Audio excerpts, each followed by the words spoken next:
It was a typical British summer day when Prem Rávat was invited to speak at Kensington Palace as part of celebrations taking place across the United Kingdom and the Commonwealth countries to mark the Queen's Diamond Jubilee.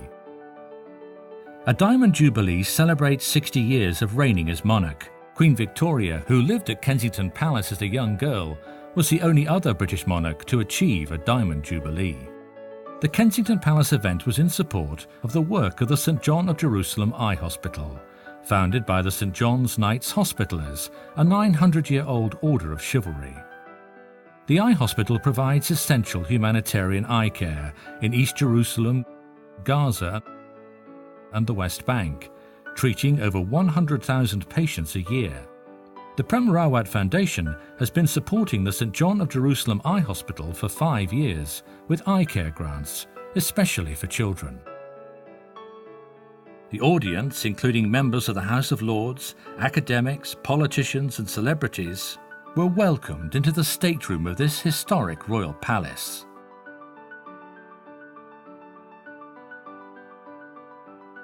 The event was opened by its Master of Ceremonies, Paul Bloomfield, a member of the Order of St John.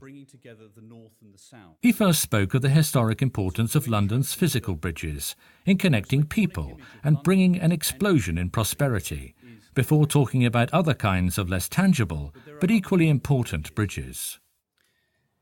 Bridges in life, bridges of humanitarianism, of generosity, of kindness, of peace, and connecting people and cultures, and inspiring and transforming lives. And thus our theme tonight, a bridge to peace. And even though barriers may seem unsurmountable, if we build the bridges of kindness, humanitarianism and peace, I believe that they can be as tangible in their effects as the bridges of London are today. Now, patients are treated without prejudice, and there is a long history of similar commitment and service from colleagues from the Israeli hospitals. And this is where the concept of the bridge becomes so important. There are many world-class doctors from the Israeli Hadassah Hospital who share their experience with St John, crossing this political divide via this bridge to peace. And I feel that all of these staff and volunteers, in their own and different ways, exhibit the spirit of St John. And what is that? Embodied by a duty of care to the sick, compassion, yes, compassion, acting as servants for the poor, as the brothers did in the 11th century. And so, in summary, we are all this evening fortunate in our own diverse ways, be it through ability, influence, good health, or intellect. And I remember a very favourite saying of my father, which is that to whom much is given, much is expected. And my own favourite saying is that from John Burke, but adapted: the only requirement for hardship to triumph is that good men and women do nothing. We are inspired by the founding order some 900 years ago. Will our descendants a millennium hence look back on us and be similarly inspired by our example? And so this evening is a celebration of St John, of the humanitarian principles which underpin its work, of the spirit of ordinary and extraordinary people committed to the same service of others, irrespective of faith, irrespective of political persuasion, and without prejudice. Thank you. It gives me great pleasure informing you that the Gandhi Foundation trustees have chosen to award the Gandhi Foundation International Peace Award for 2012 to the St John of Jerusalem Eye Hospital. The trustees felt that the eye hospital has been guided by one of the highest forms of humanitarian ideals, that of bringing medical care to an impoverished and politically unstable area. Thank you very much. It costs us about £6.5 million a year to run the hospital and its clinics. As David said, we treat anybody. So we only recover about 40% of that, actually in patient fees. So we're very reliant on grants and donations to balance the books and to expand our provision. And Gaza is an interesting place. And we have a clinic there which was opened 20 years ago this year, actually. It's a very small clinic. Treats around 20,000 people a year. What David didn't mention when he talked about the number of people in the hospital is that no one comes on their own to the hospital out there. No one comes with one accompaniment. The family come. So you get this sort of sea of people, and trying to work out how many patients are actually in that sea is quite difficult. It won't be easy, but we're determined to improve the quality of care we offer in Gaza. It now falls to me to introduce our keynote speaker, Prem Rávat. He formed the Prem Rávat Foundation in 2001 as a platform for peace, to provide critically important basics of life to those most in need, with a special focus on eye care as well as food and clean water. We're delighted to say that we have benefited, thanks to the executives of the Prem Rávat Foundation, for the last 5 years. The foundation is intrinsically dedicated to peace. Non-political and non-denominational, Prem is invited to speak at international forums throughout the world about the possibility of peace. He has dedicated his life to this purpose. Your Royal Highness, Lords, ladies and gentlemen, may I introduce Prem Rávat.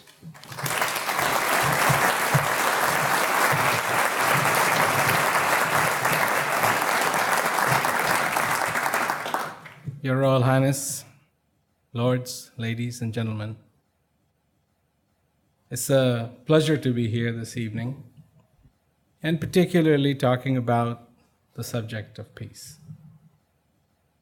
You've already heard wonderful things that are being done by St. John's to help people. And I will just throw in a little bit about peace. We have Prem Rávat Foundation, and Prem Rávat Foundation truly believes in prosperity, peace, and dignity. So we really don't feel that it is out of place when we talk about peace, even in such a context. So maybe it is time to very simply put what is peace.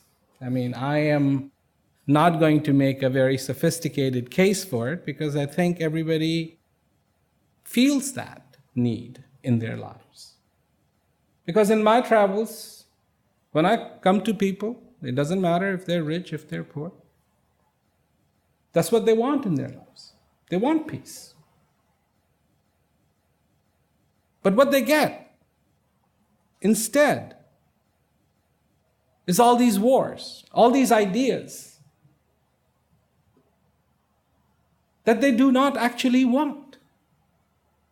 One time, a whole bunch of very important people were put in a room to come to some conclusion about some state policy, and they were all arguing with each other. Each one of them was making his own argument and just going at it. And there was somebody in the room, and he turned to a man who was sitting very quietly, and he said, "Do you think they will ever reach a consensus?" He said, "Oh yeah, they will. They definitely will reach a consensus." He goes, "When?" He says, "At lunchtime." Because we can have all different ideas, but when there is a need, it supersedes theories and philosophies and ideas and ideals, because it says, this is important, this is necessary. What have we learned? Where's the evolvement? Where is the true human being? The crown of creation, acting worse than the very beings it's supposed to be ahead of. And when I see in people like you the interest to have peace, it is truly a very elating feeling. Have you ever flown into London at night? It looks beautiful, all lit up, beautiful. But have you ever thought for a moment, what are you looking at? you're looking at individual bulbs. One, another one, another one, another one. All coming together and making that show. But it is each one. This is the basic foundations. We are the foundations of peace. We are the foundations of war. We have to be the foundations of peace. The peace that I talk about,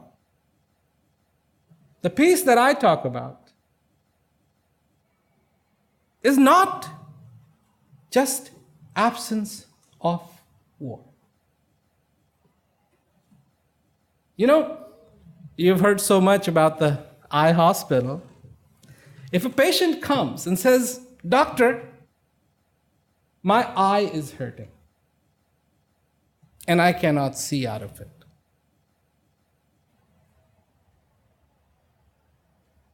what will the doctor do?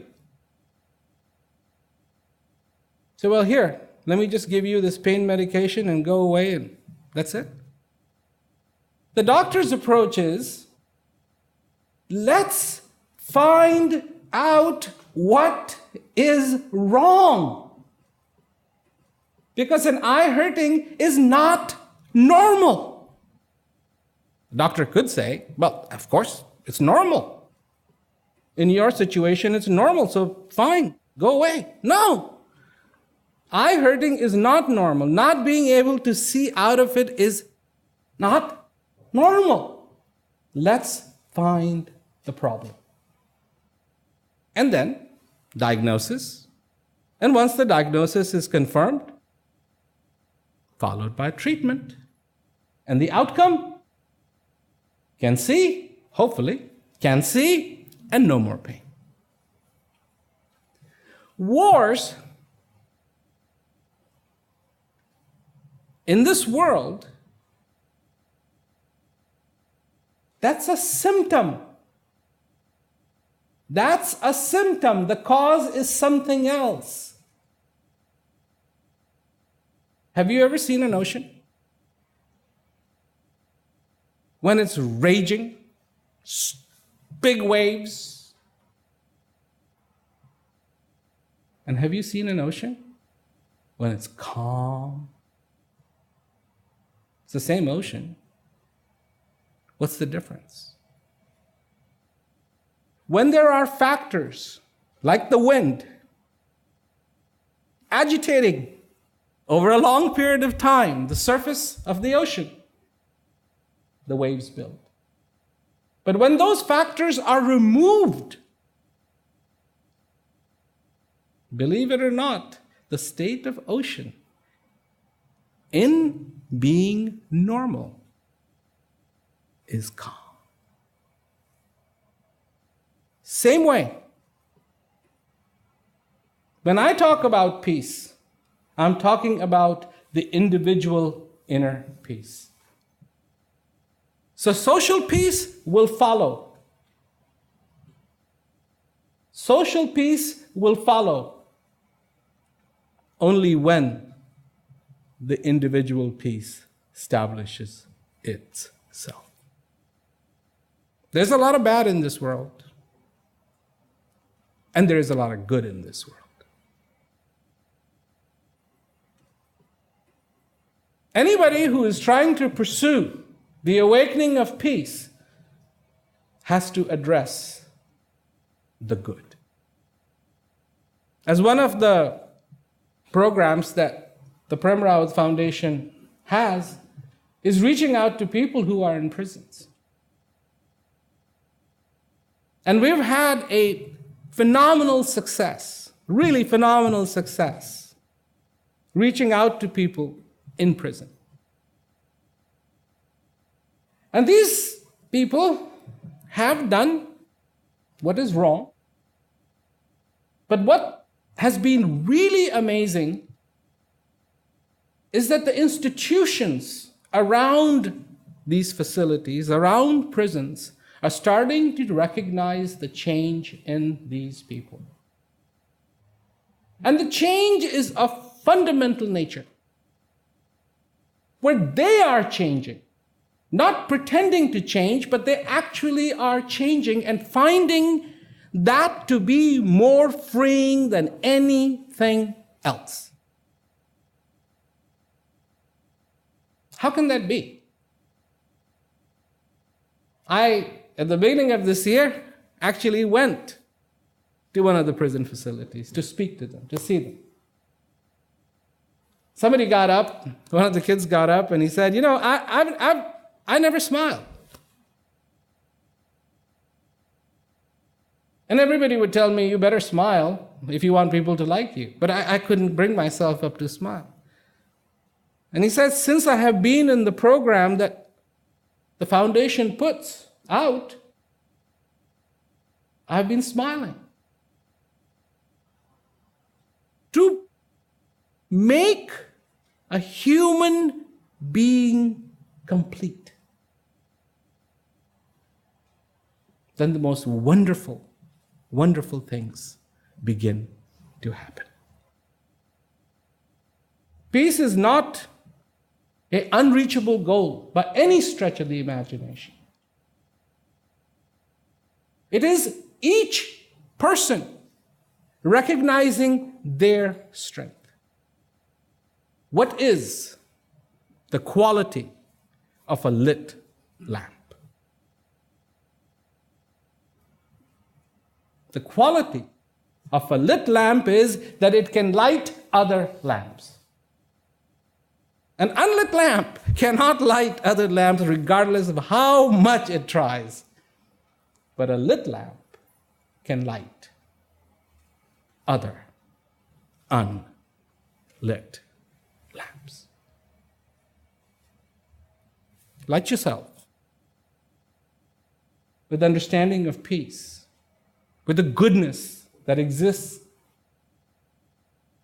in your heart, in your being, for the most noblest of causes on the face of this earth. Peace. This is our time, best foot forward, and everything we can do to make it possible. We have to. After all, do we have a choice? I don't think so. Thank you so much for listening to me. Thank you.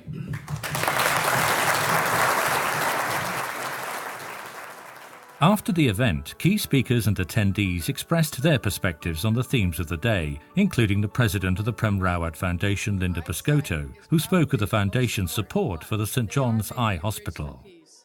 And the founder, Mr. Prem Rávat, has acknowledged the work that they're doing and feels that it is a bridge for peace when people can come together and help one another without regards for politics, without regards for culture, without regards for anything else. We can make a difference by looking inside us and by finding peace in ourselves. That peace kind of radiates out into the world, which is a very empowering message. It appealed to me enormously, the theme of the evening. I absolutely believe in peace. The way I was raised, the way I raised my children is to appreciate and understand all cultures and beliefs. And my personal belief is that the divine is within, and that if we can only access that independently and then spread it out as, to people we touch in our lives, and hope that people can do that there is a chance for peace in this world. And I want peace in this world more than anything. And I do believe that you can't have peace in the world until you find peace within. What was it about this particular hospital in the Holy Land that attracted your attention and the Prem Rávat Foundation's attention? Why this place? Why put money towards this sort of... I think what they're doing is really amazing. I mean, in the face of all the stuff that's going on in that area, because at one point in time, it was what it was, and people were displaced, and it has brought so much problem for the areas, and to go in the midst of all these problems and to reach people who really need that attention, who need that care. We really felt that was a very noble cause because, sometimes people get caught up in the politics of it and the controversies of it and so on and so forth. But to cut that out, put that aside and say, look, we need to reach out to people. That's why I think the Prem Rávat Foundation was really attracted by this, so that we can reach the people. I mean, this is, in a way, what Prem Rávat Foundation's goal really is, to get the help where it's really needed. And not just to rely on systems, but to really make sure that those people who need it get it. When you talk about need, you talk a lot about inner peace. Is this something that we all knew as children and forgot? Why is it so difficult for the world to find peace if it's already inside of us? I truly believe that when you look at it on a very simple level, and everywhere I go, people love the idea of peace. They know what it is. They want it. They want it. There's no question about it. But what it seems to them is like it's such an impossible task to get through all the stuff that exists out there. And most of it has to do with people's mentality of saying war is easier, peace is more difficult. But it's not true. It's the other side of the same coin. And on one side, yes, you have war, and it is made by people. It is made by people. People create wars. People, if they want, can create the peaceful environment as well. All right, last question. You talked about you believe it's possible. You talked about each one of us being a light.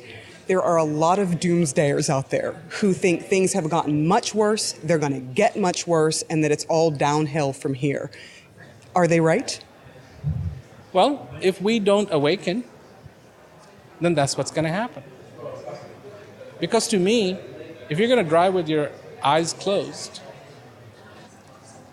something nice is not going to happen. That's why we need to open our eyes, be alert, be aware. Because we can make it happen. There is people power. I truly believe that people, if they want to do this, they can do it. I don't think there is a barrier to human potential.